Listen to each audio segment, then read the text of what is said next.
So the Slammedenuff Car Show is going on in Sevierville this weekend, and there's a zillion people already here. It doesn't even start till Friday.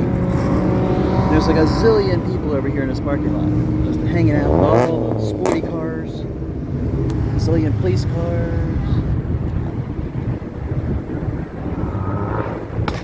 Look at the crowds of people. Look at this.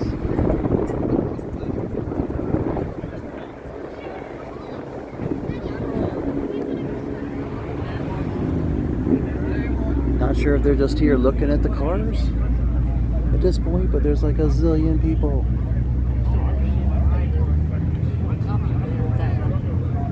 Yeah, something going on.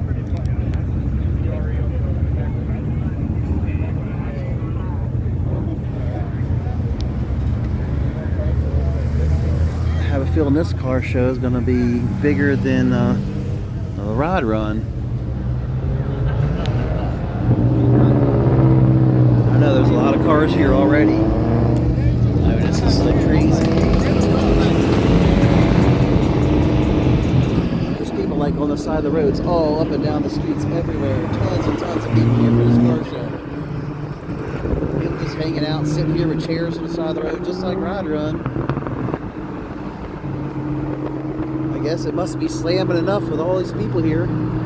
Don't forget to like and subscribe, folks. Smoky Trails.